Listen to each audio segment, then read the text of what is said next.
तो आइए जनाब, आज बनाते हैं वन पॉट रेशादार ज़बरदस्त हलीम।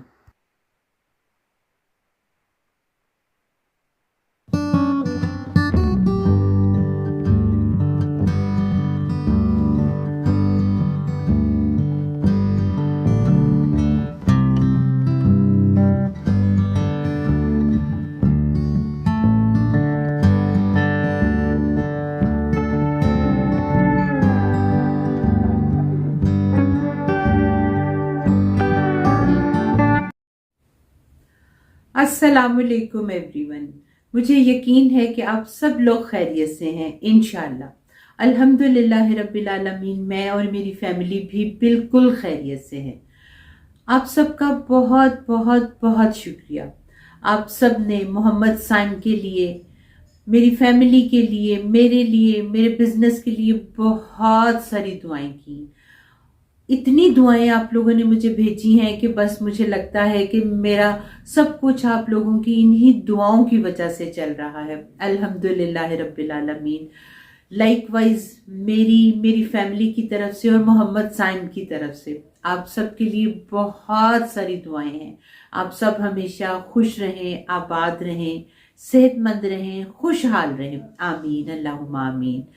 आज मैं आपके लिए लेके आई हूँ बहुत ही ज़बरदस्त रेशेदार वन पॉट हलीम, जो कि आप एक ही बर्तन के अंदर बना लेंगे और ये इतनी शानदार बनती है कि खुद कराची वाले लोगों ने ये एडमिट किया।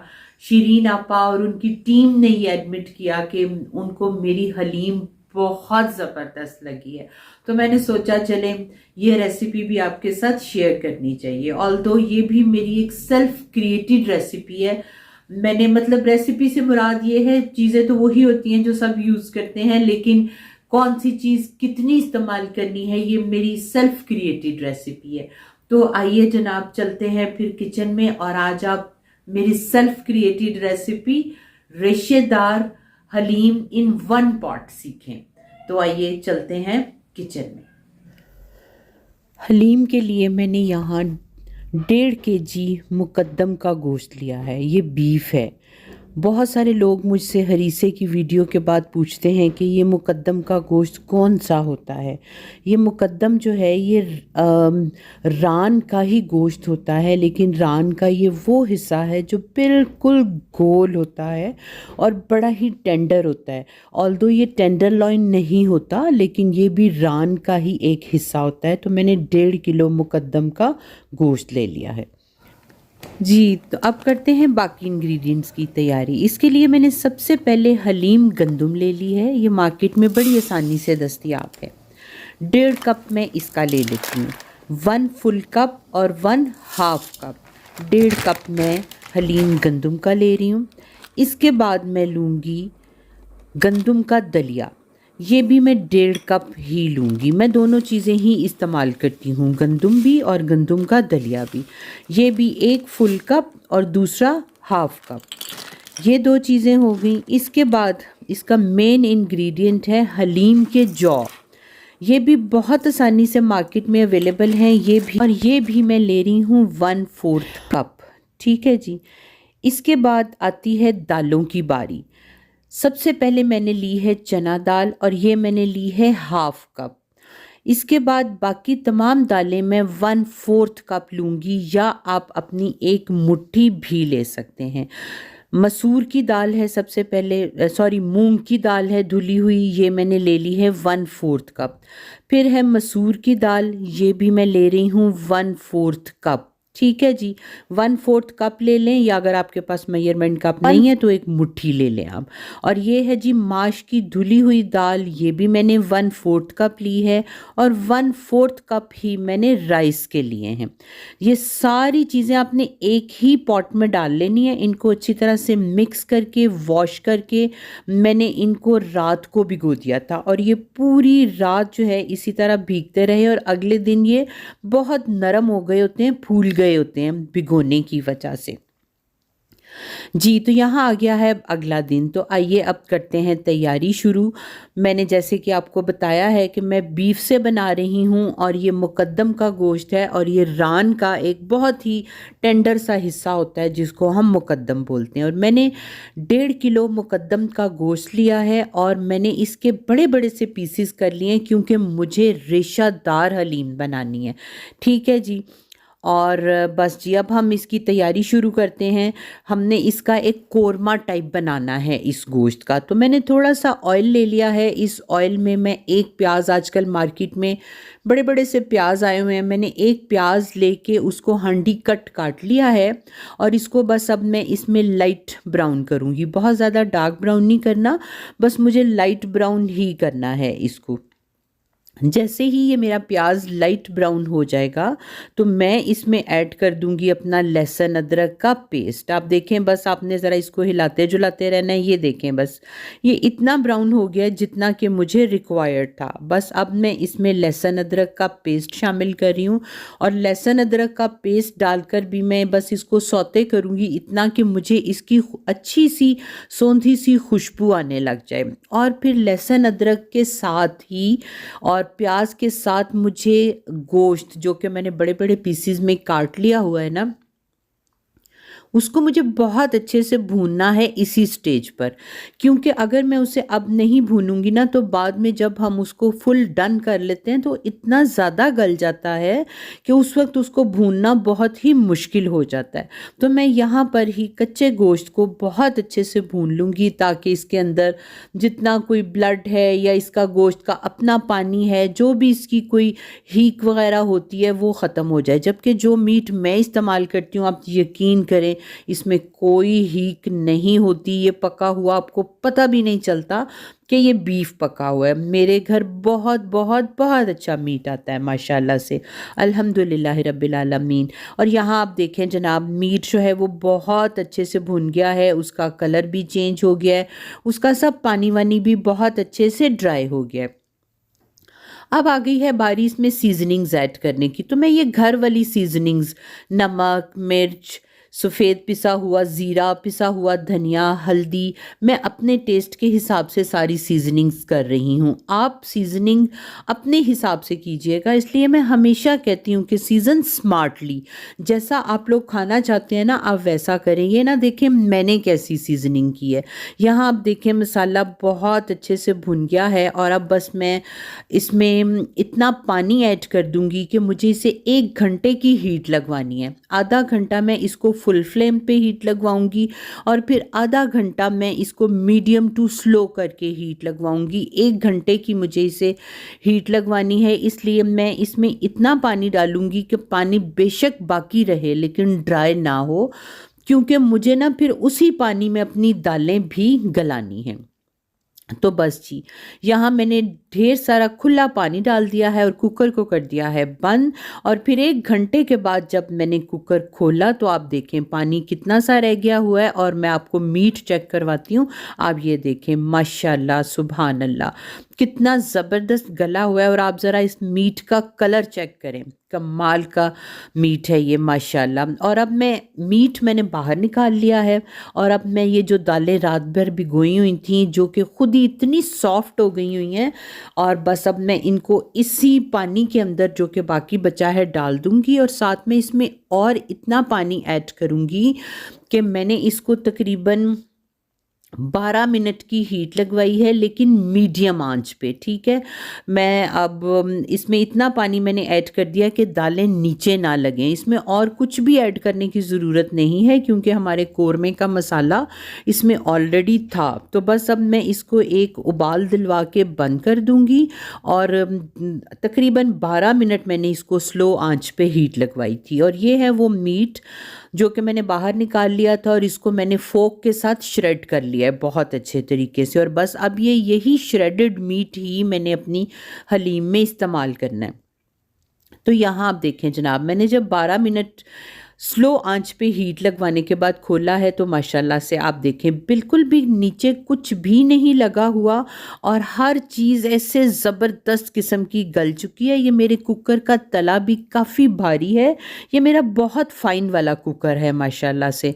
और यहाँ जनाब मैंने इसको अपने हैंड ब्लेंडर से तमाम दालों को, गंदुम को और दलिए को, जौ को, हर चीज़ जो भी थी उसको मैंने बहुत अच्छे से ब्लेंड कर लिया। लेकिन ब्लेंड इतना करना है कि बिल्कुल रनी नहीं बनाना, ऐसे दानेदार सा रहे जैसे कि मेरा नज़र आ रहा है।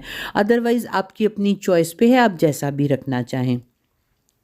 तो अब जब मैंने सारे दालों के मटेरियल को ब्लेंड कर लिया है ना, तो अब मैं ये अपना नहीं, मेरा नहीं, ये जो व्हील का मीट है ना, ये मैं रेशेदार करके इसको मैंने हलीम के अंदर ऐड कर दिया है। ठीक है जी, तो अब इसका असल काम शुरू होने वाला है। आप सब लोग तैयार हो जाएं। जिस तरह हमने हरीसे को घोटा था, इसी तरह हम अपने घोटने से इसको घोटने लगे हैं। मैं तो इसको घोटना कहती हूँ, आप लोग बताइएगा कि आप लोग इस टूल को या इस इंस्ट्रूमेंट को क्या कहते हैं। तो बस जनाब यहाँ अब बारी आ गई है ज़ोर लगाने की, जो कि कम से कम मैं बिल्कुल नहीं लगा सकती। तो यहाँ मैंने मदद ली थी अपने हेल्पर्स की, जिन्होंने इसको तकरीबन 1 घंटे तक इसको घोटा लगाए थे। और बारी बारी, क्योंकि मेरे पास ये सहूलत मौजूद है, तो बारी बारी 3-4 लोग इसको घोटा लगाते रहे थे। और बस जैसे जैसे वो इसको घोटा लगाते रहे, आप देखिएगा इसका टेक्सचर चेंज होता रहा और ये इतनी शानदार बन रही है कि मैं आपको क्या बताऊं। यहाँ इसमें मैं एक मैजिक ऐड कर रही हूँ, और वो है मेरे घर का पिसा हुआ गरम मसाला। और साथ ये एक और मसाला है जिसमें मैंने जायफल, जावित्री और सब्ज़ इलायची को मिक्स करके पीसा हुआ है।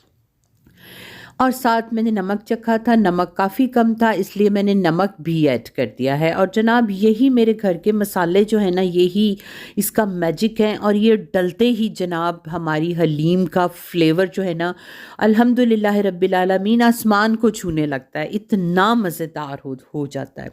तो बस जनाब अभी इसके घोटे जो है ना वो जारी हैं, क्योंकि अभी ये उस लेवल पे नहीं पहुंची जिस लेवल पे कि इसको मैं लाना चाहती हूँ। अभी हमने घोटे को जारी रखा हुआ है। तो आप देखें जैसे जैसे हम इसको अपने लकड़ी के घोटने से घोटते चले जा रहे हैं। यहाँ मैंने वीडियो की स्पीड थोड़ी तेज़ कर दी थी ताकि आप लोग बोर ना हों, लेकिन मैं दिखाना आपको ये चाहती थी कि देखें घोटते घोटते ही इसका जो टेक्सचर है ना वो चेंज होता चला जा रहा है और इसका रेशा बनता ही चला जा रहा है। और यही मैजिक है इस हलीम का। अब जितने अच्छे तरीके से इसे घोटेंगे, यहाँ आपने कोई इलेक्ट्रिक इंस्ट्रूमेंट यूज़ नहीं करना, बस आपने घोटना ही यूज़ करना है।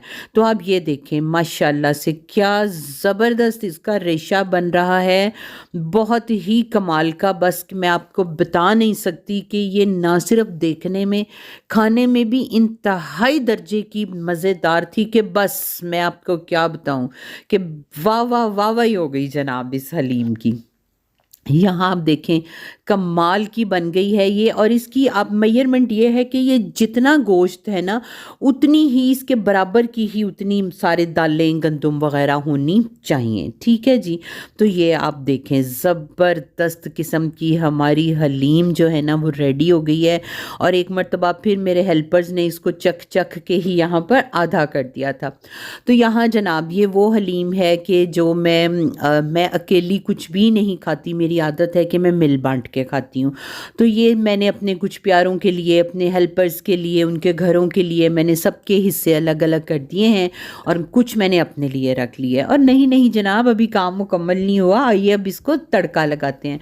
तो ये मैं आपको अपना वो तड़के वाला पैन दिखा रही हूँ जो कि मैंने हरीसे वाली वीडियो में यूज़ किया था। तो आप सब ने मुझसे बहुत सारा पूछा था ये पैन आपने कैसा है और कहाँ से लिया है। ये पैन बहुत ज़बरदस्त है, इम्पोर्टेड है, बड़ा भारी पैन है और मैंने इसको किसी पेज से ही ऑनलाइन मंगवाया था, लेकिन अब मुझे याद नहीं है। तो यहाँ मैं हलीम को तड़का लगा रही हूँ, जिसके लिए मैंने इसमें पहले देसी घी डाला है और फिर थोड़ा सा मैंने इसमें प्याज डाला है। अल्लाह ताला गरीक रहमत करे, जब हम छोटे थे तो हमारे डैडी कभी भी बग़ैर तड़के के हलीम नहीं खाते थे, तो आज मैं उन्हीं की याद ताज़ा कर रही हूँ। मैं भी बग़ैर तड़के के हलीम नहीं खाती, अल्लाह ताला उनको ग़रीक़े रहमत फ़रमाए। तो बस यहाँ मैंने इसका प्याज जो है बहुत खूबसूरत सा गोल्डन ब्राउन कर लिया है, और बस जनाब जैसे ही ये गोल्डन ब्राउन होगा ना, तो मैंने इसी प्याज के अंदर, इसी तड़के के अंदर हलीम डालनी है। तड़का हलीम पे नहीं डालना, हलीम तड़के में डालनी है। तो ये देखें जनाब, अब मैं पूरी हलीम को तड़का नहीं लगाती, मुझे जितनी खाने के लिए चाहिए होती है सिर्फ मैं उतनी को ही तड़का लगाती हूँ। जो मैं बांटती हूँ वो तड़का सब लोग खुद लगाते हैं, ठीक है जी। तो यहाँ देखें जनाब आप, मैंने मज़े का इसको तड़का लगा लिया है और इसको अपने पैन में अच्छी तरह से मैंने सीज़ल किया था। और यही इसका असल मज़ा है कि आपने इसको तड़के के दौरान ऐसे सीज़लिंग हॉट करना है, जिस तरह से कि आप ये देखें मेरी सीज़ल हो रही है ना, इसी तरह से आपकी भी सीज़ल होनी चाहिए आपके बर्तन के अंदर जी। तो यहाँ अब हमारी मज़ेदार सी हलीम तैयार हो गई है, लेकिन नहीं नहीं नहीं, अभी भी जाइएगा नहीं, इसकी प्रेजेंटेशन तो अभी बाकी है।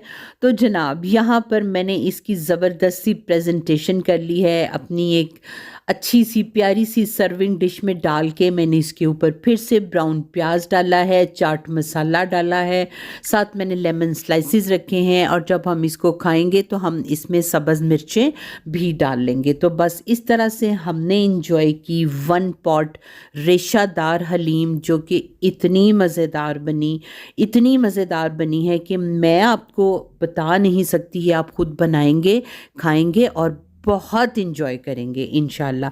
तो यहाँ पर जनाब मैं ज़रा आपको इसका एक दफ़ा फिर से नज़ारा करवा दूँ कि ये कैसी रेशेदार हलीम बनी है जी, माशाल्लाह, सुभान अल्लाह सुभान अल्लाह। तो बस जनाब इसी तरह हमने बना के इसे इंजॉय किया, और मुझे उम्मीद है, बल्कि मुझे यकीन है कि आप लोग भी इसे बनाएंगे। आप लोग इसे बनाइएगा और अपनी हलीम की तस्वीरें मेरे साथ इंस्टाग्राम पे ज़रूर शेयर कीजिएगा। तो बस जनाब मुझे यकीन है कि आपको ये 1 पॉट हलीम ज़रूर अच्छी लगी होगी। मुझे कमेंट्स में बताइएगा कि आपको कैसी लगी है, ठीक है जी। तो अब मुझे दीजिए इजाज़त, अपना और अपने प्यारों का ढेर सारा ख्याल रखिए, पॉजिटिव सोचिए और पॉजिटिव बोलिए, क्योंकि हमारी सोचें ही हमारे बोल बनाती हैं। तो जनाब हमेशा खुश रहिए। अल्लाह हाफिज़, एंजॉय।